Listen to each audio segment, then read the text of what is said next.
If you want to continue to follow our adventure, click subscribe.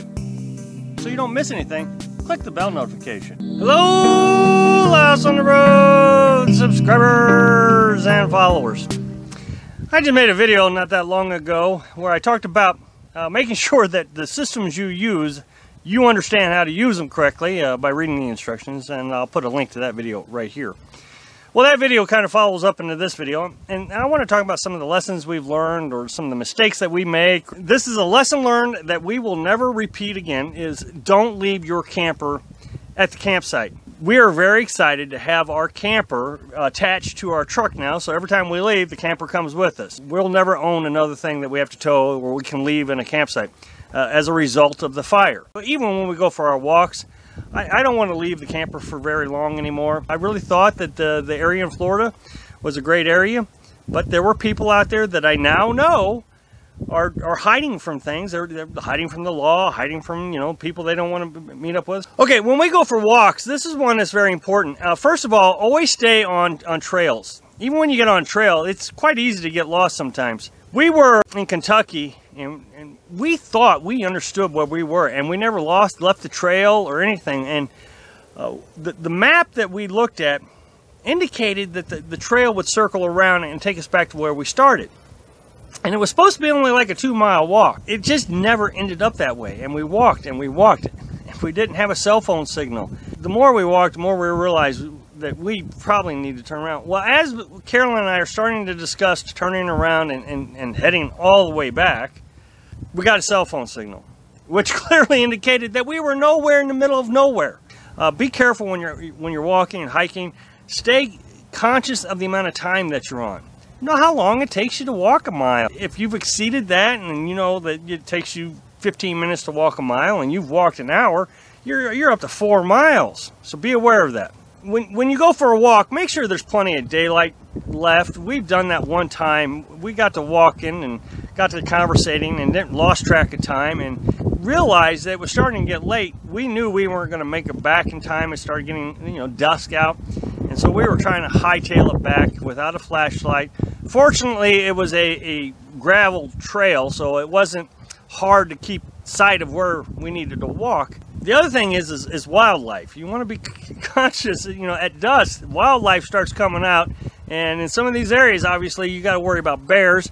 Not saying that the bear would actually attack us, and I know that bear attacks are very rare, especially black bear attacks, which where we're normally at is what we have to deal with.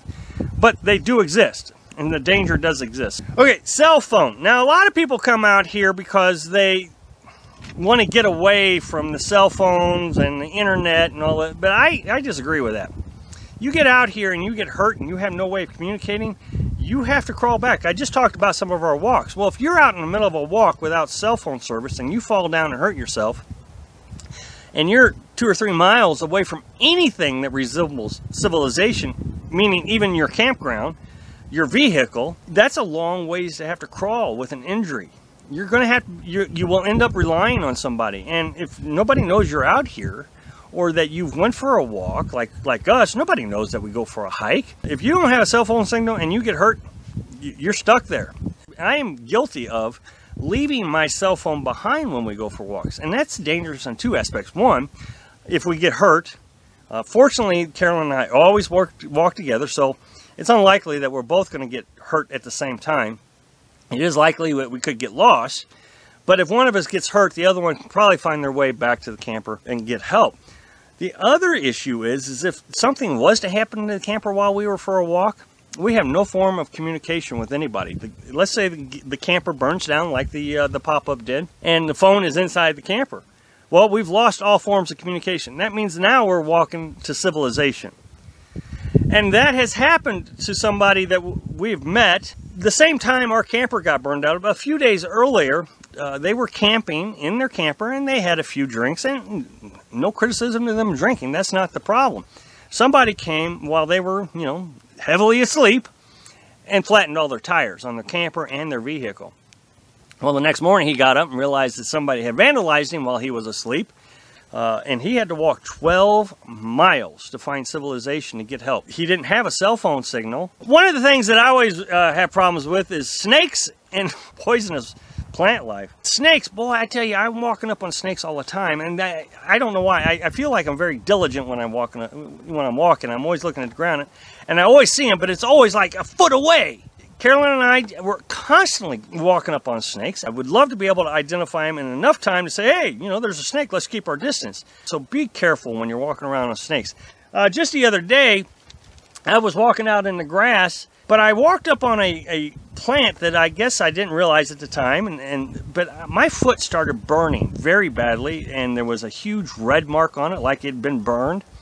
Didn't know what it was, and for 2 days I didn't know what it was. I really had considered going to the doctor, and so we're doing a lot of research online, and we found out that there is this invasive weed called the parsnip that if you break the stem and you get it on you, and you expose it to sunlight, it's going to burn you. One of the things that I'm going to strongly recommend that we've recently learned is when you come out of your camper at dusk or at night, when you open the door, stop, look around, and see if there's anything around you.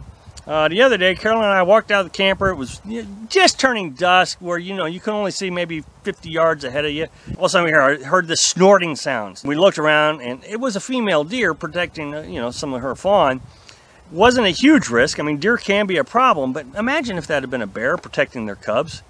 I mean, it was right there, right on top of us. We wouldn't have been able to take any serious action very quickly if it had decided to have attacked us. And finally, the other one I want to caution you on is following Google Maps. Google Maps is really good at getting you where you want to be, but sometimes it takes some of the off-beaten paths to get there, and a lot of times those off-beaten paths are not in drivable condition. There was a woman about a year ago who was driving around out in the desert, following Google's Maps, couldn't find civilization, ran out of gas, and spent 4 or 5 days out in the desert until she was rescued. And I can concur with that. It's a dangerous app if you're out here in the national forest, maybe even in the desert. And the thing is you get out there and you lose your cell phone signal, and you want to say, okay, return trip, Google Maps isn't even going to care. You're not going to be able to return trip. So if you've made a lot of turns and you start getting lost, you're in serious trouble. Thanks for watching. Be sure to subscribe. Click like if you like the video, and happy trails.